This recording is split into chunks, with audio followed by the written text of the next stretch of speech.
Delhi's smog troubles Delhi citizens. Smog is a mixture of gases, chemicals, and fog which is responsible for intense air pollution. Even smog tower also not work to remove intense air pollution. नमस्ते, सत श्री अकाल। मेरा नाम पूर्णिमा। मेरे blog में आपका स्वागत है। और आज किस टॉपिक पे बात होगी व्यूअर्स? तो दैट इज़ आज किस पे ब्लॉग बनेगा? That is Delhi air pollution. Delhi air pollution is a serious issue all over the country. Delhi is the most polluted city in the world. आप ये देखिए, every time winter comes और ये process start हो जाता है, AQI increases, poor to very poor, severe to hazardous category, friends, and then आप देखेंगे कि गवर्नमेंट मेजर्स लेना स्टार्ट होती है तो AQI आपका डिक्रीज़ होता है। तो एक तरीके का ये प्रोसेस बन चुका है, एक साइकिल बन चुकी है जो कि समाप्त होने का नाम नहीं ले रही है। और इससे कैसे लड़ा जाए कि विंटर में इस तरीके का पॉल्यूशन ना हो, इतना सीवियर कैटेगरी में, हज़ार्डस कैटेगरी में पहुंच जाता है। तो ये हर बार की समस्या है और इससे ह्यूमन हेल्थ अफेक्ट हो रही है। ये बिकॉज ऑफ एंथ्रोपोजेनिक एक्टिविटीज़ के कारण भी है, जो हम क्या कह सकते हैं कि मतलब डेवलप तो हो रहे हैं, बट स्टिल अभी भी ऐसी टेक्नोलॉजी नहीं बनी जो कि एयर क्वालिटी इंडेक्स डिक्रीज़ कर पाए। और आप ये दिल्ली तक ही समस्या नहीं है, आप UP, Bihar, Punjab, northern bland belt देखेंगे, इवन वेस्ट बंगाल, तो वहाँ भी AQI काफ़ी इंक्रीज़ रहता है, सीवियर कैटेगरी में पहुँच जाता है। और फ्रेंड्स, जो हम सांस ले रहे हैं, तो जो एयर है, जो एयर पॉल्यूटेड होती है, उसमें रीजंस हैं कि आपके PM2 पर्टिकुलेट मैटर प्रेजेंट होते हैं, पार्टिकल्स होते हैं छोटे छोटे, जो कि PM2.5, PM10, यानी कि ये एक तरीके के पार्टिकल्स हैं, पर्टिकुलेट मैटर्स हैं, जो कि बहुत छोटे साइज़ के होते हैं और that is very harmful for the human beings. तो जब भी हम ब्रीथिंग करते हैं, इनहेल करते हैं, that time air goes inside and with that air तो वो पार्टिकल्स भी अंदर तक जाते हैं, जो कि लंग्स को अफेक्ट करते हैं, हार्ट को अफेक्ट करते हैं, आपके माइंड को अफेक्ट करते हैं, आइज़ को अफेक्ट करते हैं, एवरीथिंग। मतलब एक तरीके का आपको डिवास्टेटेड करते हैं अंदर से। आप ये देखिए फ्रेंड्स, जो आपका PM2.5 जो पर्टिकुलेट मैटर है, उसका साइज़ 2.5 माइक्रोमीटर होता है और PM10 का 10 माइक्रोमीटर। तो आप कंपैरिजन जब करेंगे, जो हमारे बाल हैं उसका सिंगल जो बाल होता है, तो उसका जो डायमीटर होता है, एवरेज डायमीटर 70 माइक्रोमीटर होता है, उससे भी छोटा, जो कि आप देख ही ना पाएँ और अंदर को आप बैडली अफेक्ट करते हैं। और गैसेस, हार्मफुल गैसेस आपकी ये nitrogen oxide, sulphur oxide, carbon monoxide, ozone, तो ये सारी गैसेस हैं जो कि बहुत ज़्यादा अफेक्ट करती है हम लोगों को। तो हमें अवेयर होना चाहिए कि कहाँ कहाँ से ये चीज़ें, तो हमें इतना अवेयर तो होना चाहिए कि इसके रीज़न्स क्या हैं, what is the reason behind that. आपकी कंस्ट्रक्शन एक्टिविटीज़ है जिससे कि आपके PM2.5 और PM10 पर्टिकुलेट मैटर हैं, वो रिलीज़ होते हैं। और फ्रेंड्स, सबसे बड़ी बात, जो PM2 पर्टिकुलेट मैटर 2.5 है, वो बहुत बैडली अफेक्ट करता है, इवन हार्ट अटैक्स, लंग्स में प्रॉब्लम क्रिएट करता है, अंदर तक जाता है, छोटा पार्टिकल है ना। और ये मोस्टली स्मोक एक्टिविटीज़ की वजह से होता है। जहाँ भी स्मोक होगा वहाँ PM2.5 ज़रूर होगा, जैसे बर्निंग ऑफ फॉसिल फ्यूल्स, जैसे आप जाएंगे डीजल्स, ये जो व्हीकल एमिशंस होते हैं, इनसे भी काफ़ी PM2.5 निकलता है, जो पेट्रोल और डीजल्स की गाड़ियाँ होती हैं।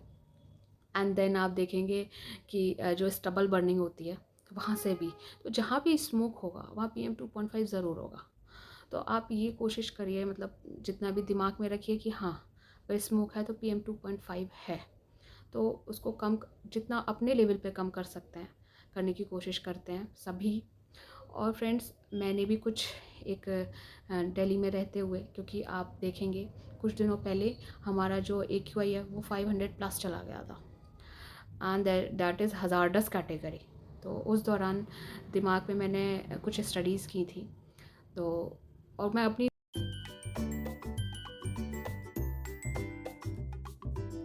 फ्रेंड्स मैंने प्लांट ऑर्डर किए थे, ये that is snake plant, self watering plant है।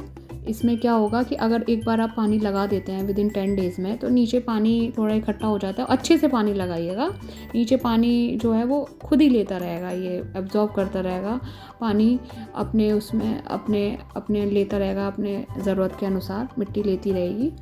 और फ्रेंड्स आप देखना, इसमें जब हम प्लांट लेंगे तो तब खाद काफ़ी रहती है, लेकिन आफ्टर 6 मंथ्स इसमें लिक्विड खाद आप दीजिए तो वो बहुत सही रहता है इस प्लांट्स के लिए। और फ्रेंड्स इसको ना ज़्यादा छेड़खानी पसंद नहीं है। आप एक बार इसको सेटल कहीं कर दिया तो वहीं रहने दीजिए। और लाइट, हल्की सी लाइट रूम में ज़रूर आए जब भी आप ये प्लांट लगाएं, बिल्कुल अंधेरा ना हो रूम में, ये जो स्नेक प्लांट आप लगा रहे हैं। अब आप देखिए इंस्ट्रक्शंस भी दे रखे हैं जहाँ से मैंने ऑर्डर किया था, उगाओ से। एंड फ्रेंड्स मैंने जेड प्लांट भी ऑर्डर किया था। जेड प्लांट का क्या है कि सनलाइट होनी चाहिए तो ये अच्छे से ग्रो करता है। और जब ग्रो करेगा तो आप देखना फ्रेंड्स, इसकी काफ़ी बड़ी बड़ी डंडी भी हो जाती हैं, तो ये कटिंग करते रहेंगे आप तो ये अच्छा लगेगा, मतलब ग्रो करेगा अच्छे से। और फ्रेंड्स इसका भी यही है कि विंटर में 10 डेज़ में एक बार पानी डालिए, काफ़ी सफिशिएंट है इसमें। और इसमें भी ये भी सेल्फ वाटरिंग है अच्छे से। और गर्मियों में हफ्ते में एक बार डाल दिया अच्छे से पानी इसको। अब ये पीस ले लिया दूसरा प्लांट। फ्रेंड्स ये भी बहुत अच्छा प्लांट होता है। और जितने भी मैंने अभी प्लांट दिखाए हैं आपको, ये एयर प्योरीफायर होते हैं। टॉक्सिक केमिकल्स जो प्रेजेंट होते हैं एयर में, उनको एब्जॉर्व करता है। और ये हम लोगों के लिए, जो अगर रूम में आप लगाते हैं तो it work as an air purifier. और इसका भी फ्रेंड्स इस पर स्प्रे मार दीजिए, इसकी पत्तियाँ साफ़ हो जाए। ये नेक्स्ट प्लांट है, आप देखेंगे एरिका पाम प्लांट। इसमें 2 चीज़ ध्यान रखनी है कि फ्रेंड्स इनडायरेक्ट सनलाइट हो रूम में, और दूसरा ओवर वाटरिंग नहीं करना है इस प्लांट को। और इसमें भी आप चेक कर लीजिएगा, जो सॉइल है वो नॉर्मल रहनी चाहिए। तो 5 to 6 डेज़ में इसमें पानी लगता है इस वाले प्लांट में। और इसका दूसरा टाइप एक ये भी है, ये भी एरिका पाम प्लांट है दूसरा, ये फ्रेंड्स ये वाला। तो आप देखेंगे ये भी एरिका पाम है। फ्रेंड्स नेक्स्ट प्लांट है ये मनी प्लांट। ये ग्रो हो गया है ऊपर तक, अब इसकी ग्रोथ धीरे धीरे हो रही है। और फ्रेंड्स ये मैंने पानी में लगा दिया था तो ये इस तरीके से ग्रो हो गया है। तो this is also a very good plant for our room. और इसको ना फ्रेंड्स इतना ध्यान रखना है, ये ज़्यादा सनलाइट में नहीं रखना है इसको, इस वाले प्लांट को। इनडायरेक्ट सनलाइट आ रही है दैट इज़ सफिशिएंट, बस ज़्यादा नहीं। तो अगर मैंने एक चीज़ चेक की थी, ज़्यादा सनलाइट में रखनी तो देखिए फ्रेंड्स ऐसी हो जाती हैं इसकी पत्तियाँ, इस टाइप की, ये आप देख रहे हैं गोल्डन कलर की, इस टाइप की हो जाती हैं। तो ये ध्यान रखिएगा। ये जेड प्लांट जो ऑर्डर किया था 10 दिन पहले, आप देखिए कितने अच्छे से ग्रो हो गया है। और आपको और सारे उगाने हैं तो आप एक काम कर सकते हैं, एक ग्लास में पानी रखिए बर्तन में, और उसमें इतना पानी होना चाहिए फ्रेंड्स जितना आपको इसमें दिख रहा है। एंड और इसका स्टेम डाल दें आप जेड प्लांट का पानी में, और इसको ग्रो मतलब छोड़ दें फॉर 25 डेज़। तो ये अपने आप इसकी जो रूट्स हैं ना वो ग्रो होने लगेंगी। और इसके जो रूट मतलब स्टेम के जो नीचे का भाग है उसमें इतना याद रखिए कि पत्ती ना वो हटा दीजिएगा। तो ये देखिए फ्रेंड्स, एलोवेरा भी मैंने उगाया है और इसकी स्टेम्स लाई हूँ और इसमें पुट कर दिया सॉइल में, तो ये अभी बड़ा होगा। व्यूअर्स मैंने ये दास्तां सुनाई इन सारे प्लांट्स की, इनके बारे में बताया आपको। और फ्रेंड्स सबसे बड़ी बात ये 24 आवर्स ऑक्सीजन देते हैं, जो कि ह्यूमन बींग्स के लिए बहुत ही अच्छी बात है। और जितने भी टॉक्सिन प्रेजेंट होते हैं एयर में उनको ये एब्जॉर्व करते हैं, जितने भी ये प्लांट्स बताए मैंने।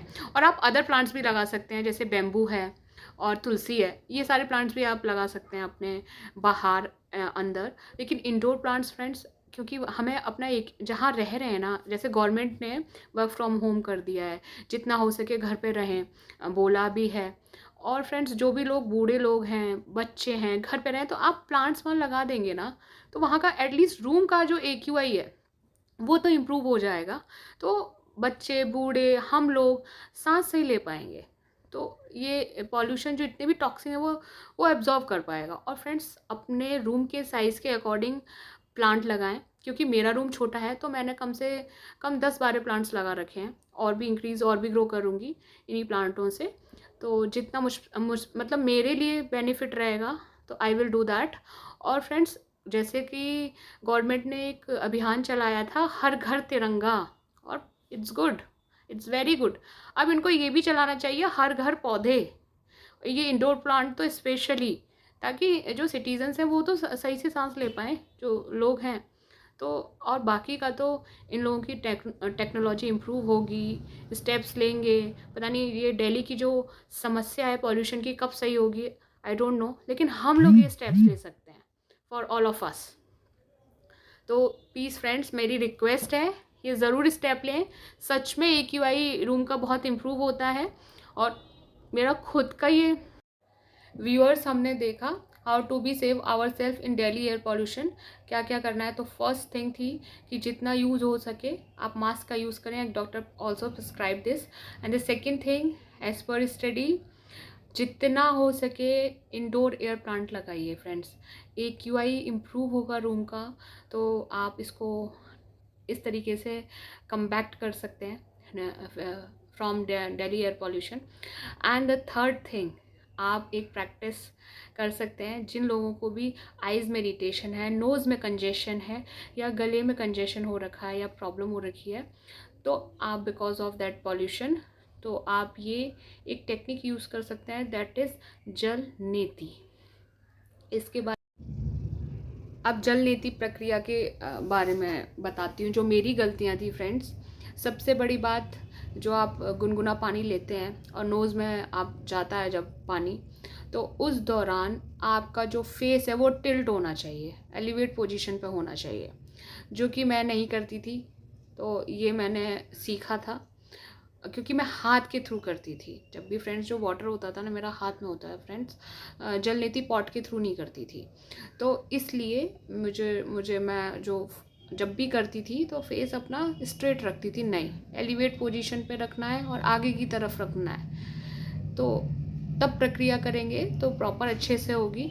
दूसरी चीज़, जब भी ये प्रक्रिया कंप्लीट हो जाए तो उसके बाद आपको कपाल भाती करनी है, क्योंकि पानी चला जाता है आपके आईब्रोज़ के पास, नोज़ में, या माइंड में, इस सरफेस पे। तो आप कपाल भाती करते हैं तो वो सारे जो पार्टिकल्स हैं, जो वाटर है, वो सब रिमूव हो जाता है। तो कपाल भाती ज़रूर करें। फिर दूसरा, प्राणायाम करें। तो प्राणायाम करेंगे जितना भी आप, और ऐसी जगह पे करें जहाँ AQI सही हो। प्राणायाम अगर कर रहे हैं तो आप ये ध्यान रखिए, तो मतलब घर में अंदर ही करिए। ये नहीं है कि पॉल्यूशन में बाहर आप कर रहे हैं, किए जा रहे हैं, नहीं नहीं नहीं नहीं, घर पे करिए। क्योंकि अभी जो आप दिल्ली का देखेंगे, AQI is not that much good, तो ये आपको ध्यान में रखना है, राइट। एंड फ्रेंड्स, इतना भी ये जो प्रैक्टिस है बहुत बेनिफिशियल है। और मैं जो भी ये प्रैक्टिस है आप देखिएगा, एक बार मैंने डिस्क्रिप्शन बॉक्स में इसका लिंक दिया है, तो आप ज़रूर चेक करिएगा, और इसको जो मैंने आपको चीज़ें बताई हैं वो ध्यान रखिएगा। व्यूअर्स, ये ब्लॉग यहीं समाप्त होता है। एंड जितना हो सके शेयर करें, और इस ब्लॉग में आपको कोई भी समस्या हो, इशू हो, तो प्लीज़ कमेंट करें, ताकि मैं नेक्स्ट ब्लॉग में और इम्प्रूव कर पाऊँ। एंड सब्सक्राइब करें, लाइक करें। और फ्रेंड्स, एक छोटा सा कोट मुझे इस वक्त याद आ रहा है, a small step makes a big changes.